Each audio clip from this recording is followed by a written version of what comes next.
Location, quality, the best. Price, lowest. Stepstone presenting luxury 2 BHK Thinnai apartment, just 69 lakhs near Porur Kattupakam. Audi offer registration free. In the budget la namma Porurla chance illa. OPS அவர்கள் திடீர்னு பார்த்தீங்கன்னாக்கா ஸ்டாலின் அவர்களை போய் சந்தித்தது, பிரேமலதா விஜயகாந்த் அவர்கள் ஸ்டாலின் அவர்களை சந்தித்தது. நம்ம விசாரித்த வரைக்கும் அவர்கள் நமக்கு கிடைக்கப்பட்ட தகவல் அவங்க சொல்கிறதுனாக்கா திமுக ரொம்ப தீவிரமான முனைப்பான ஒரு வேலையை பார்த்து கொண்டிருக்கிறது. எந்த சூழலிலும் ஒரு வேளை பிஜேபியை விட்டு அதிமுக வெளியேறி வந்துவிட்டால், ஏற்கனவே டிவிகேல ஏன் உடனே பல நபர்களை உள்ளே சேர்க்காமல் இருக்கிறாங்கன்னா பல சிக்கல்கள் இருக்குது. யார் இதில் ஸ்லீப்பர் செல்னே தெரிய மாட்டேங்குது. இது மக்கள் பணமாக இருந்தால், மக்கள் வரி பணமாக இருந்தால், ஓரநிலை தமிழ்நாடு நீ உங்கள் கட்சி பெருமையை வளர்க்கறதுக்கும், நீ ஆள் சேர்க்கறதுக்கும், வீடு வீடாக போய் ஓட்டு ஐடி செக் பண்ணுறதுக்கும், உங்கள் கட்சிக்கு ஆள் பிடிக்கிறதுக்கு எதற்காக மக்கள் வரி பணத்தை எடுத்து யார் காசு எடுத்து யாருக்கு ஃபோன் வாங்கி கொடுக்குற, வாட்ச் வாங்கி கொடுக்குற, கொடை வாங்கி கொடுக்குறன்னு ஒரு கேள்வி இருக்கு இல்லையா? அண்ணன் திருமாவுக்கு பேசுறதெல்லாம் பார்த்தீங்கன்னா பயங்கரமாக அப்படியே இனிக்க பேசுறதுன்னு சொல்லுவாங்களா, அந்த மாதிரி ஒரு பிரச்சனை வரும்போது அதை குறித்து பயங்கரமாக அண்ணன் திரும்ப பேசுவார். நீங்கள் மண்ணுக்காகவும் மக்களுக்காகவும் அம்பேத்கரிசத்தை உள்வாங்கி நீங்கள் திருமணம் முடித்துக் கொள்ளாமல் சமூகத்திற்காக வாழ்ந்த நபர், நீங்கள் ஏன் திமுகவை கடுமையாக இருக்காமல் மௌனித்து போகிறீங்க? எதில் நீங்கள் லாக்காகி கிடக்கிறீங்கன்னு ஒரு கேள்வி இப்போ கேட்குறாங்க. இந்த ஆணவ படுகொலையை ஒவ்வொரு முறையும் ஒரு கொலை அரங்கேற்றப்படுது, ஒவ்வொரு முறையும் தமிழ்நாட்டில் ஒரு சம்பவம் நடக்கும் பொழுது பாதிக்கப்பட்ட நபர்களையே இவர்கள் திட்டமிட்டு பேச வைப்பது என்ன தெரியுமா? இனி இப்படி ஒரு சம்பவம் நடக்கும், இப்போ நடந்துச்சுடா, அதுக்கு ஏதாவது தீர்ப்பு கொடுங்கடா, அது கடுமையாக போராடுங்கடானா அதை செய்யவே மாட்டானுங்க. நீங்கள் அரசியல் கட்சியில் இருக்கக்கூடிய அரசியல் பிரமுகர்களும் பேசக்கூடியது என்ன, இனி இப்படி ஒரு நிகழ்வு நடக்காத வண்ணம் தமிழ்நாடு அரசு பார்த்துக்கணும். அது என்ன இனி இனி இனி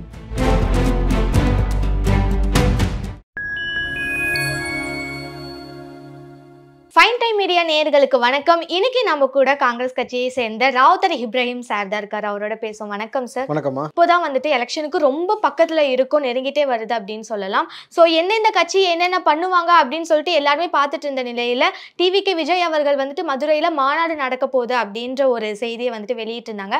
ஆனா இப்போ அந்த மாநாடு இப்போ நடக்கல, ஸோ ஒத்தி வச்சிருக்காங்க அப்படின்ற மாதிரியான நியூஸும் வருது. உண்மைதானா சார்? மதுரை மாநாடு ஆகஸ்ட் 25 நடக்கவிருந்தது.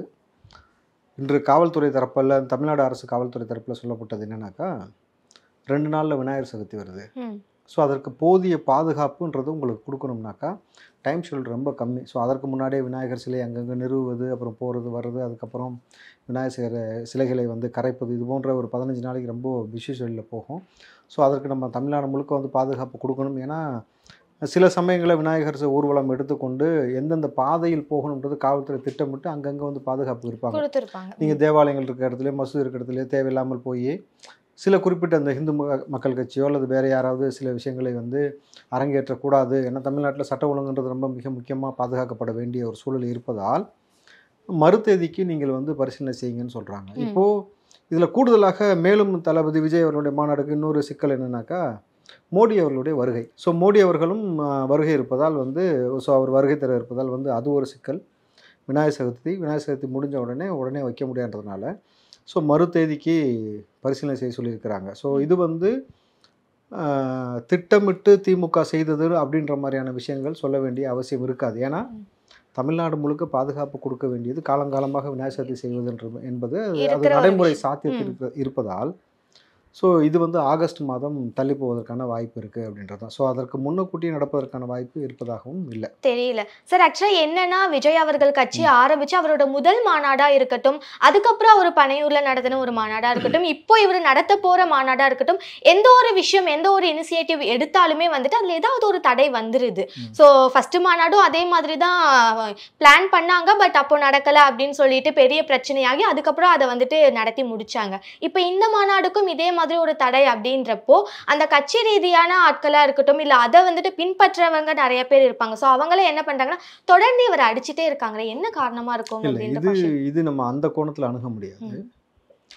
ஒரு மாநாட்டை நம்ம ஆர்கனைஸ் பண்றோம்னா அதற்கு முன்பாக நம்ம காவல்துறையிடம் அனுமதி கேட்பது, அவங்களோட பாதுகாப்பு கொடுக்கக்கூடிய சூழல் இருப்பது, அதற்கு முன்னும் பின்னும் இருக்கக்கூடிய அரசாங்கம் சார்பாக இருக்கக்கூடிய அரசு விடுமுறை நாட்கள் என்னென்ன வருகிறது, அதில் முக்கியமான இந்துக்கள் பண்டிகையோ, இஸ்லாமியர்களுடைய பண்டிகையோ, கிறிஸ்தவ பண்டிகையோ ஏதேனும் இருக்கிறதா, இதை எல்லாத்தையும் மாநாடு ஆர்கனைஸ் பண்ணக்கூடிய நபர்களும் பார்த்துருக்கணும்ன்றதான் அவர்கள் மீது சொல்வது. அப்போ டிவிக்கு இதை முன்னக்கூட்டியே பார்த்துருக்கணும், கணிச்சிருக்கணும்.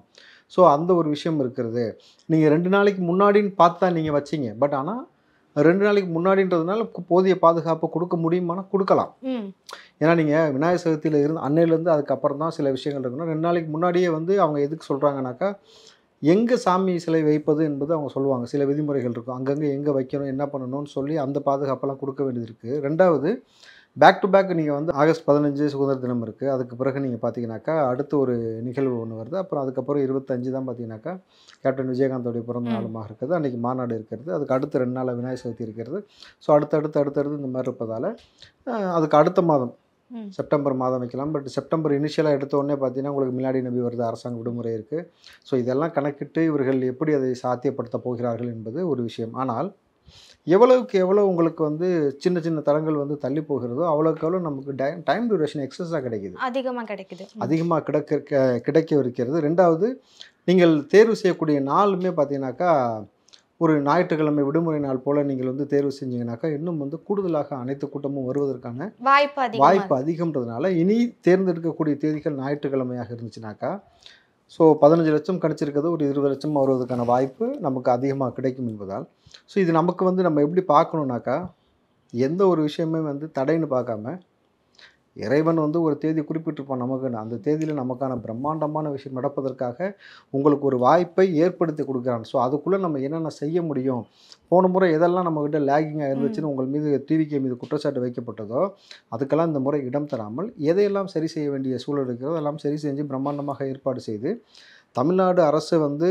நாளைக்கு எந்த இடத்துலையுமே டிவிக்கு சார்பாக இதெல்லாம் இடையூறாக இருந்துச்சுன்னு சொல்ல முடியாமல் அளவுக்கு நம்ம கொண்டு வந்துட்டு எதெல்லாம் தமிழ்நாடு அரசு சார்பாக திமுக அரசு சார்பாக இங்கே நம்ம கொடுக்க வேண்டிய பாதுகாப்பை வந்து கரெக்டாக கொடுக்க வைக்கணுமோ அதெல்லாம் செஞ்சுட்டு இந்த டைம் டியூரேஷனில் நீங்கள் கூடுதலாக வந்துட்டு மாநாட்டு திடலுக்கும் பேருந்து வரக்கூடிய மாநாட்டுக்கு வரக்கூடிய நபர்களுடைய வாகனம் நிறுத்தும் இடத்திற்கும் அந்த 4லேருந்து 5 கிலோமீட்டர் இருக்கும் இல்லையா, அதுக்கெல்லாம் வந்து உள்ளுக்குள்ளேயே பஸ்ஸு அந்த டிரான்ஸ்போர்ட் ஒன்று ஏற்பாடு பண்ணி வயதான நபர்கள் குழந்தைகள் கரெக்டாக வந்துட்டு போகிற அளவுக்கு பார்க்கணும், அங்கேருந்து பிக்கப் பண்ணி கொண்டு வந்து மாநாடு திடலில் விடுவதற்கான ஏற்பாடு செய்வது, தண்ணீர் வந்து போதிய அளவுக்கு வந்து தனியாக வந்து லாரி வந்து போகிற மாதிரி உள்ளுக்குள்ளேயே ஒரு பாதை அமைத்து வெறும் ஃபுட் அண்ட் என்ன சொல்கிறது வாட்டர் வர்றதுக்கான அந்த அது போகிறதுக்கான ஏற்பாடுகள் செய்வதிலிருந்து தனி பாதை அமைப்பது, இது போன்றது திட்டமிடுதலை ரொம்ப கரெக்டாக செஞ்சு கொண்டு போகும் பொழுது நம்மளுடைய மாநாடு என்ன நோக்கத்திற்காக செய்கிறோமோ அது சக்ஸஸ் ஆகணும். 1. 2வது வந்து போகக்கூடிய நபர்கள் வந்து ரொம்ப வந்து ஒரு சௌரியமாக வந்துட்டு போகக்கூடிய ஒரு சூழல் ஏற்படணும். 3வது தமிழ்நாட்டு அரசு சார்பில் வந்து பார்த்திங்கனாக்கா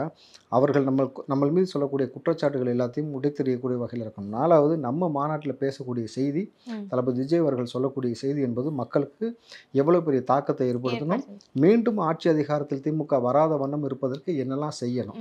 அதேமாதிரி நான் 5வது விஷயம் பார்த்திங்கன்னா அந்த மாநாட்டுக்கு யாரையெல்லாம் அழைப்பது.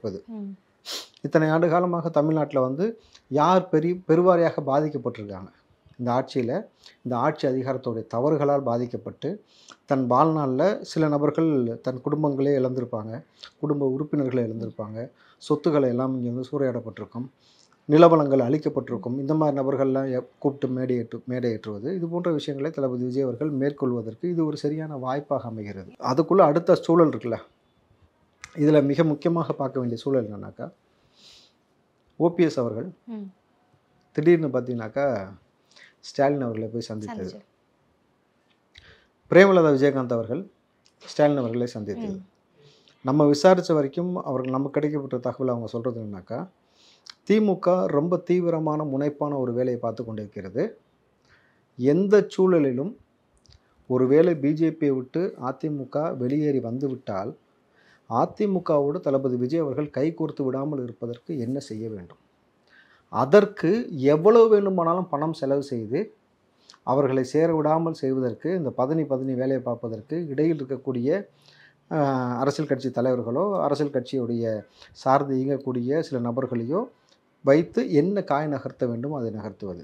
இப்போ 3 முறை முதலமைச்சராக கூடிய ஓபிஎஸ் அவர்கள் இந்த பக்கம் விஜயோடு சேருவதற்காக சில வேலைகளை பிஜேபி காய் நகர்த்தி செய்து கொடுக்குது. அதாவது பிஜேபிக்கும் ஓபிஎஸ்க்கும் சண்டை இருப்பது போல ஒரு காட்சியை அரங்கேற்றிவிட்டு காமிச்சிட்டு இந்த பக்கம் வந்துட்டு கை கோக்கிறதுக்கான இந்த பக்கம் வந்து உள்ள ஓபிஎஸ் உள்ள அனுப்பிச்சு விட்டாக்கா இவருடைய நகர்வு என்னன்றதை நமக்கு ஈஸியாக கண்டுபிடிச்சிட முடியும். ஏற்கனவே டிவிகேல ஏன் உடனே பல நபர்களை உள்ளே சேர்க்காமல் இருக்கிறாங்கன்னா பல சிக்கல்கள் இருக்குது. யார் இதில் ஸ்லீப்பர் செல்னே தெரிய மாட்டேங்குது, உள்ளே வந்து வேலை செஞ்சுட்டு இருக்கிறது. இப்போ வந்து ஓபிஎஸ் வேறு இந்த பக்கம், 2வது ஒன்று அந்த பக்கம் அனுப்பலாமா, அப்படி அனுப்புனா அது ஒரு வேலை கூடுதலாக ஓபிஎஸ் ஓகே சரி ஒரு வேளை ஓபிஎஸ் அவர்கள் ஏதேனும் உளவு வேலை பார்த்து சொல்கிறான்னு வச்சுட்டா கூட ஓபிஎஸ் சார்ந்திருக்கக்கூடிய அந்த கட்சியை சார்ந்து இருக்கக்கூடிய அந்த சாதி பின்புலம் சார்ந்திருக்கக்கூடிய அந்த பகுதி சார்ந்திருக்கக்கூடிய மக்கள் வந்து தளபதி விஜய் அவர்களுக்கு ஓட்டு போட்டால் அந்த நம்பர்ஸில் அதிகமாக கன்வெர்ட் ஆகும். 25% 30% சொல்லக்கூடியது வந்து ஹியூஜ் நம்பரை கன்வெர்ட் ஆகிடக்கூடாது அப்படின்றதுலையும் திமுக ரொம்ப தெளிவாக இருக்குது. அப்போது ஓபிஎஸ் ஏன் நம்மளே அழைத்து கொள்ளக்கூடாது? விஜயகாந்த் அவர்கள், கேப்டன் விஜயகாந்த் அவர்கள் பலம் என்ன, அவர் இறந்தபோது வந்த கூட்டம் என்ன, மக்கள் கூட்டம், 15 ஆண்டு காலமாக பொது வாழ்க்கையில் வெளியில் வராமல் இருந்தால் கூட அவருக்கான வந்த பெருவாரியான கூட்டம். ஸோ அதெல்லாம் வந்து இந்த முறை வந்து ஓட்டை கன்வெர்ட் ஆச்சுன்னா அது எவ்வளோ பெரிய ஹியூஜ் நம்பராக விஜய் அவர்களுக்கு ப்ளஸ்ஸாக மாறிடும். பேசாமல் தளபதியோடு கை கோர்க்காமல் பிரேமலதா அவர்களை திமுகவோடு வைத்துக் கொள்வதா. ஸோ திமுகவுடைய முழுக்க அவங்களுடைய என்னன்னாக்கா தளபதி விஜயை தனித்து விடணும். முழுக்க அவரை தனித்து விட்டுட்டு அவர் பெருவாரியான வெற்றியை பெற்றுவிடக்கூடாது. ரெண்டாவது, ஆட்சி அதிகாரத்தில் திமுகவை வந்து வாஷ் அவுட் பண்ணக்கூடிய வேலையை தளபதி விஜய் செய்யாமல் இருக்குன்னா அந்த நம்பர்ஸை கன்வெர்ட் ஆகிறதுக்கு ஒரு ஓட்டுனாலுமே வந்து பார்த்தீங்கன்னா இங்கே டிசைடிங் ஃபேக்டராக இருக்கிறதுனால மேக்ஸிமம் எவ்வளோக்கு எவ்வளோ வந்து யாரையுமே கிட்ட சேர்க்க விடாமல் தவிர்க்கணுமோ அவர்களை தவிர்ப்பது. அதற்கு எவ்வளோ வேணாலும் திமுக ஃபண்டு செலவு பண்ணும். அதுக்கு அவங்க தயாராக இருக்காங்க. அவங்களுக்கு 5லேருந்து 10 தலைமுறைக்கு மேலே சொத்து இருக்குமா இண்டிவிஜுவலாகவேன்ற மாதிரி சொல்லப்படுகிறது இல்லையா. ஸோ இது எல்லாம் செஞ்சு விஜய் அவர்கள் ஒரு பெரிய பிம்பம் கிடையாது. விஜய் அவர்கள் அவருக்கான பெரிய ஓட் பேங்கிங் இங்கே பெரிய கிடையாது. இளைஞர்கள்லாம் அவ்வளோ பேர் அவர் மேலே கிரேஸாக இருந்தாலும் அந்த ஓட்டை கன்வெர்ட் ஆகலை அப்படின்ற மாதிரியான ஒரு விஷயத்தை வந்து இங்கே வந்து திமுக முன்னெடுப்பதற்கு பெரிய வேலை செஞ்சுட்டு இருக்காங்க. இதுதான் ஓரணியில் தமிழ்நாடு. புரிஞ்ச ஓரணியில் தமிழ்நாடுனா என்னன்னு. ஆனால் கிஃப்ட் பாக்ஸ்லாம் வந்துட்டு கொடுத்துட்டு இருக்காங்க சார். ஆக்சுவலாக அதை பற்றி நான் உங்ககிட்ட ஒரு கொஸ்டின் கேட்கணும்னு நினச்சிட்டு இருந்தேன். ஒரு கிஃப்ட் பாக்ஸ் வந்துட்டு எல்லாருக்கும் கொடுத்துருக்காங்க. அதில் வந்துட்டு திமுக அவங்களோட அந்த சின்னம் பொறிச்சு வாட்சாக இருக்கட்டும், ஃபோனாக இருக்கட்டும், பென்னாக இருக்கட்டும், இந்த மாதிரி நிறைய விஷயங்கள் பண்ணிட்டு இருக்காங்க. இப்போ எலெக்ஷனுக்கு கொஞ்ச நாள் தான் இருக்கிற நிலையில் ஏகப்பட்ட விஷயங்கள் போயிட்டு இருக்க நிலையில் இப்படி ஒரு கிஃப்ட் பாக்ஸ் இப்போ எதுக்கு சார்? ஒரு மொபைல் ஃபோன் குறைஞ்சபட்சமாக ஒரு 10,000 வச்சுக்கிட்டா கூட யோசிச்சு பாருங்கள். மொபைல் ஃபோன் ஒன்று, ஒரு கொடை, கருப்பு சோப்பு போட்டு கொடை ஒன்று, பேனா ஒன்று, வாட்ச் ஒன்று, ஒரு பேக் ஒன்று, 1000 ரூபாய் பணம். ஸோ இந்த மாதிரியான விஷயங்கள் எல்லாமே உள்ளடங்கியிருக்கு. இதெல்லாம் யாருடைய காசு? திமுக ரொம்ப திட்டவட்டமாக இதை தெளிவுபடுத்த வேண்டிய அவசியம் இருக்கிறது. இது அரசாங்க பணமா, கட்சி பணமா, இது யாருடைய பணமா? நீங்க தான் சார் சொல்லணும். கண்டிப்பா வரி எவ்வளோ போகுது, எந்தெந்த விஷயத்துக்கு ஜிஎஸ்டி இருக்கு அப்படின்ற ஒரு விஷயம் நமக்கு தெரியும். ஏகப்பட்ட இதுக்கு எனக்கு விடை தெரிஞ்சாகணும். திமுக அதற்கு நீங்கள் பதில் சொல்லி ஆகணும். முதலமைச்சர் பதில் சொல்லி ஆகணும். இது உங்க கட்சி காசாக இருந்தால் எங்களுக்கு பிரச்சனை கிடையாது. இது மக்கள் பணமாக இருந்தால், மக்கள் வரி பணமாக இருந்தால், ஓரணியில் தமிழ்நாடு நீ உங்கள் கட்சி பெருமையை வளர்க்கறதுக்கும், நீ வந்து ஆள் சேர்க்கறதுக்கும், வீடு வீடாக போய் வந்து ஓட்டர் ஐடி செக் பண்ணுறதுக்கும், உங்கள் கட்சிக்கு ஆள் பிடிக்கிறதுக்கு எதற்காக மக்கள் வரி பணத்தில் எடுத்து யார் காசு எடுத்து யாருக்கு ஃபோன் வாங்கி கொடுக்குற, வாட்ச் வாங்கி கொடுக்குற, கொடை வாங்கி கொடுக்குறன்னு ஒரு கேள்வி இருக்கு இல்லையா. அப்போது இது வந்து பெரிய சிக்கலை ஏற்படுத்துது. அப்போ தொடர்ச்சியாக இது வந்து மக்கள் வரி பணத்தை, மக்களுடைய பணத்தை முறைகேடாக திமுக தன் சொந்த கட்சிக்காக, கட்சி விளம்பரத்துக்காக பயன்படுத்துகிறது என்ற ஒரு குற்றச்சாட்டு அவர்கள் மீது எழும் பட்சத்தில் இது நாளைக்கு வழக்காக மாறினால் இது திமுகவுக்கு ஒரு பின்னடைவை ஏற்படுத்தும். அவன் எவ்வளோ வழக்க வேணால் திமுக நாங்கள் பார்த்துப்போன்னு சொன்னால் கூட எப்படி மக்கள் வரி பணத்தில் எடுத்து ஒரு கட்சிக்காக நீங்கள் தனிப்பட்ட முறையில் நீங்கள் செலவு செய்ய முடியும்னு ஒரு கேள்வி இருக்கும் பொழுது அப்போ இதை ஸ்டாலின் அவர்கள் விளக்க வேண்டிய கடமையும் கட்டாயமும் இருக்கிறது. சார் ஆக்சுவலாக வந்துட்டு இப்போ எலெக்ஷன் டைமில் வந்துட்டு ஏகப்பட்ட விஷயங்கள் எல்லா கட்சி ரீதியாகவும் பண்ணிட்டு தான் இருக்காங்க. இப்போ ஆணவ கொலைகள் அப்படின்றது எக்கச்சக்கமாக எகிரிட்டு இருக்கு அப்படின்னே சொல்லலாம். ரீசெண்டாக கவினா இருக்கட்டும், இல்லை இன்னும் சில இடங்கள்லையா இருக்கட்டும், நிறைய பேர் ஆணவ கொலைகளுக்கு வந்துட்டு உள்ளாகிட்டு தான் இருக்காங்க. இப்படி இருக்கப்போ இந்த மாதிரியான ஆணவ கொலைகளுக்கு அரசாங்கம் எந்த கவனமும் செலுத்தாமல் இருக்கிறதுக்கு ரீசன் என்ன அப்படின்னு திருமாவளவன் அவர்கள் கேட்டிருக்காங்க சார். உங்களோட கருத்து சார்? அண்ணன் திருமாவுக்கு பேசுறதெல்லாம் பார்த்தீங்கன்னா பயங்கரமாக அப்படியே இன்னைக்கு பேசுறதுன்னு சொல்லுவாங்கள்ல, அந்த மாதிரி ஒரு பிரச்சனை வரும்போது அது குறித்து பயங்கரமாக அண்ணன் திருமா பேசுவார். பிரச்சனைக்கு காரணகர்த்தியாக இருப்பது தமிழ்நாடு அரசு, திமுக அரசு அப்படின்னு தெரிஞ்சிருச்சுன்னா உடனே வந்து ஈயம் பூசின மாதிரி பூசாத மாதிரியும் பேசக்கூடிய பேச்சையும் பேசுவார். இப்போது சாதிய படுகொலை அதிகமாக நிகழ்த்தப்பட்டது திமுக ஆட்சியில். புல்லட் ஓட்டியதற்காக இந்த குறிப்பிட்ட சாதி என்ற ஒரு காரணத்துக்காக அவன் கைகள் வெட்டப்பட்டது. நீங்கள் நாங்குநேரியில் பார்த்தீங்கன்னா பள்ளி மாணவ பிள்ளைகள் வந்து வெட்டப்பட்டதாக இருக்கட்டும், வேங்கைவேலில் மலம் கலக்கப்பட்டதாக இருக்கட்டும், தொடர்ச்சியாக பார்த்தீங்கன்னாக்கா புதுக்கோட்டையில் ஒரு மாணவி குடிக்கக்கூடிய வாட்டர் கேனில் சிறுநீர் கழித்து வச்சக்கூடிய ஒரு நிகழ்வு ஏற்பட்டது. திருச்சியில் ஒரு லா காலேஜ் பையன் அவனும் பார்த்தீங்கன்னா பட்டியலின சார்ந்த நபர்னு சொல்லிட்டு தாக்கப்பட்ட நிகழ்வு. இன்றைக்கி இந்த ஆணவ படுகொலைகள், தொடர்ச்சியாக ஆணவ படுகொலைகள் எவ்வளோ நடந்து கொண்டிருக்கிறது. திரும்ப அவர்கள் இதற்காக மனு கொண்டு போய் கொடுத்து தனியாக வந்து இதற்கு ஒரு சட்ட திருத்தம் கொண்டு வரணும், தனியாக இதற்கான ஒரு வழிவகை பண்ணணும்னு சொல்கிறார். யார்கிட்ட கொண்டு போய் பிரதமர்கிட்ட கொடுக்குறேங்க, யார்கிட்ட முதல்ல வந்து நீங்கள் இனிஷியேட்டிவ் எடுத்து ப்ரெஷர் கொடுத்துருக்கணும்? முதலமைச்சர் கேட்டாங்க. கூடவே இருக்கிற சவாலை நீ சொல்ல மாட்டேன்னு கேட்கலாம், ஒரு டைலாக் வரலாம். அந்த மாதிரி நீங்கள் தான் திமுகவோடய இருக்கீங்க, பாட்டாளி மக்கள் கட்சி உள்ளே வந்தாலும் பரவாயில்ல, ம். நான் கூட தான் இருப்பேன்னு சொல்கிற அளவுக்கு நீங்கள் இன்றைக்கி வந்து இணக்கமாக போய்க்கிற ஒரு சூழல் ஏற்படும் பொழுது, இந்த மாதிரி ஆணவ படுகொலைகள் அதிகமாக நடக்கும் பொழுதும், சாதிய ரீதியாக தாக்குதல் நடத்தும் பொழுதும், மன்னன் திரும்ப வந்து இவ்வளவு மௌனித்து, இவ்வளவு சில விஷயங்கள்லாம் வந்து கடந்து போய், அண்ணன்ட்ட எனக்கு ஒரு கேள்வி, எதற்காக இவ்வளோ மௌனம் உங்களுக்கு? ம். திமுக வாரிசை வரி வரியாக பெற்று வச்சுருக்கு, கரெக்டுங்களா? கோடி கோடியாக பணம் இருக்குது, அடுத்தடுத்து தமிழ்நாடு அவங்களுக்கு தான் குத்தகைக்கு எடுத்துகிட்டு இருக்க மாதிரி, அடுத்து ஏம்புள்ள ஏம்புள்ள ஏம்புள்ளன்னு கொண்டு வந்துகிட்டே இருக்கிறாங்க. நீங்கள் மண்ணுக்காகவும் மக்களுக்காகவும் அம்பேத்கரிசத்தை உள்வாங்கி நீங்கள் திருமணம் முடித்து கொள்ளாமல் சமூகத்திற்காக வாழ்ந்த நபர், நீங்கள் ஏன் திமுகவை கடுமையாக எதிர்க்காமல் மௌனிச்சு போகிறீங்க? எதில் நீங்கள் லாக்காகி கிடக்குறீங்கன்னு ஒரு கேள்வி இப்போ கேட்குறாங்க. கண்டிப்பாக ஏதாவது எசக்கு புசக்கா வந்து அண்ணன் எதாவது விஷயத்தில் எதாவது மாற்றிருக்காரா, எதாவது பிடிச்சி வச்சுக்கிட்டு அவங்க எதாவது மிரட்டுறாங்களா, ஏன் இவ்வளோ மௌனமாக இருக்கிறீங்க அப்படின்னு பல நபர்கள் பல விதமான கேள்விகளை முன்னிருப்பும் பொழுது நமக்கு அது ஒரு நெருடலாகவும் சங்கடமாகவும் இருக்குது. ஏன்னா எவ்வளோ பெரிய களப்போராளியாக இருந்த அண்ணன் வந்து எதற்காக அப்படி மௌனித்து கிடக்கணும் அப்படின்றது ஒரு பெரிய கேள்வி. பட் ஆனால் இந்த ஆணவ படுகொலையை ஒவ்வொரு முறையும் ஒரு கொலை அரங்கேற்றப்படுது, ஒவ்வொரு முறையும் தமிழ்நாட்டில் ஒரு சம்பவம் நடக்கும் பொழுது பாதிக்கப்பட்ட நபர்களையே இவர்கள் திட்டமிட்டு பேச வைப்பது என்ன தெரியுமா? இனி இப்படி ஒரு சம்பவம் நடக்கக்கூடாது, இப்போ நடந்துச்சுடா, அதுக்கு ஏதாவது தீர்ப்பு கொடுங்கடா, அது கடுமையாக போராடுங்கடானா அதை செய்யவே மாட்டானுங்க. நீங்கள் அரசியல் கட்சியில் இருக்கக்கூடிய அரசியல் பிரமுகர்களும் பேசக்கூடியது என்ன, இனி இப்படி ஒரு நிகழ்வு நடக்காத வண்ணம் தமிழ்நாடு அரசு பார்த்துக்கணும். அது என்ன இனி இனி இனி? ஏங்க ஒரு எம்எல்ஏ வெட்டியிருக்கிறான், ஒரு மினிஸ்டரை வெட்டியிருக்கிறான், ஒரு நாட்டுடைய பிரதமருக்கோ முதல்வருக்கோ ஒரு பேராபத்தை ஏற்படுத்தியிருக்கிறாங்கன்னு வச்சுங்களேன், இனி இப்படி நடக்கக்கூடாதுன்னு எவனாவது பேட்டி கொடுப்பீங்க?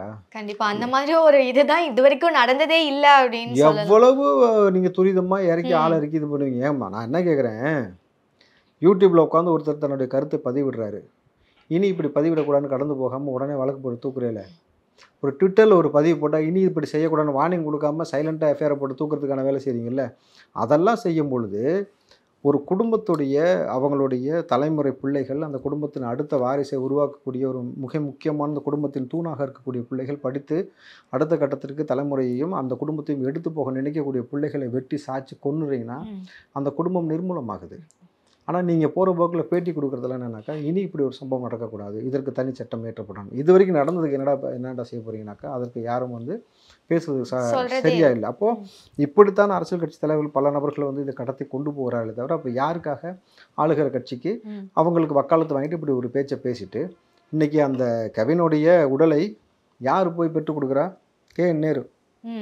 5 நாளாக வந்து வாங்காத உடலை KN நேரு போய் வந்து ஒப்படைச்சிருக்காங்க. அவர் பேசி காம்ப்ரமைஸ் பண்ணி பேசி வாங்கி கொடுக்குறாங்க. இதற்கு முன்னாடி ஒரு லாக்அப் டெத் நடச்சுல, அதில் நீங்கள் எவ்வளோ பெரிய சம்பவம் நிகழ்த்தப்பட்டது, எவ்வளோ பெரிய காம்ப்ரமைஸ் பண்ணப்பட்டது, அதில் பார்த்தீங்கன்னா அந்த குடும்பத்தை சார்ந்த நபர்களே வந்து போய் பேசி அரசாங்கத்தில் வேலை வாங்கி தரோம், உங்களுக்கு குடும்பத்துக்கு வீட்டுக்கு பட்டா கொடுக்குறோம். ஒரு வேலையும் ஒரு பட்டாமும் ஒரு உயிருக்கு சமமாக இருக்க முடியுமா? ஏம்மா நான் என்ன கேட்குறேன், ஒரு கலைஞர், ஒரு தனிநபர் எடுத்துங்க, ஒரு கலைஞர் கருணாநிதி அவர்கள் தனிநபராக எத்தனை ஆயிரம் கோடியை இங்கே சம்பாதித்து வைத்திருக்காரா, எத்தனை தலைமுறையை உருவாக்கி வச்சுட்டு போயிருக்காரு? லாஜிக்காக யோசிங்களேன். அப்போ ஒரு தனிநபரால் பல ஆயிரம் கோடியை சம்பாதிக்கக்கூடிய ஆற்றலை பெறக்கூடிய மனிதராக இருக்கிறாங்க. அதுக்கு முன்னாடி வரைக்கும் கலைஞர் ரொம்ப சாதாரணமாக இருந்த நபர் தான், கதை வசனம் எழுதினார். அதுக்கு முன்னாடி வீட்டு வாடகை கூட கொடுக்க முடியாத ஒரு சூழலை வாழ்ந்தவர் தான் கலைஞர் கருணாநிதி. இருந்த இடத்துல வாடகை கொடுக்காம கூட வெளியேறிட்டார்ன்ற தரவெல்லாம் சில புத்தகங்களில் இடம்பெற்றுக்கணும் பொழுது, அப்போது நார்மலான லைஃப் கூட கிடையாது. லோயர் மிடில் கிளாஸ்லேயும் ரொம்ப வறுமை நிலையில் இருந்த ஒரு நபரால் இவ்வளோ பெரிய விஷயத்தை உருவாக்கும் போது, நாளைக்கு எந்த விதைக்குள் எவ்வளோ பெரிய விருச்சம் இருக்குன்னு தெரியாதுன்ற மாதிரி யார் வேணாலும் எவ்வளோ பெரிய வளர்ச்சி வேணால் பெற முடியக்கூடிய ஒரு சூழல் இருக்கும் பொழுது, நீங்கள் போகிற போக்கில் கொண்டுட்டு இனி ஒரு சம்பவம் நடக்கக்கூடாதுன்றதோ, ஒரு பட்டா கொடுக்குறேன், ஒரு கவர்மெண்ட் வேலை கொடுக்குறேன்னு சொல்லி கடத்தி கொண்டு போய் உங்கள் ஆட்சி நடக்கக்கூடிய தவறுகளை இப்படி மறுதளித்து இப்படி வந்து மூடி மறைக்கக்கூடிய வேலையை தொடர்ச்சியாக செய்வதற்காகத்தான் நான் சொன்னேன், திமுக தமிழ்நாட்டு மக்களுக்கும் இருக்கக்கூடிய இயற்கை கனிம வளத்திற்கும் பேராபத்தான கட்சின்னு. ஏன் திரும்ப நம்ம சொல்கிறோம்னாக்கா, எதையுமே சரி செய்து துப்பு இல்லாமல் இப்படி தான் ஒரு வேலையை செய்வார்ன்றதுக்கு பெரிய முன்னுதாரணம். ரொம்ப நிறைய விஷயங்கள் சொல்லியிருக்கீங்க சார், ரொம்ப நன்றி. நன்றிமா.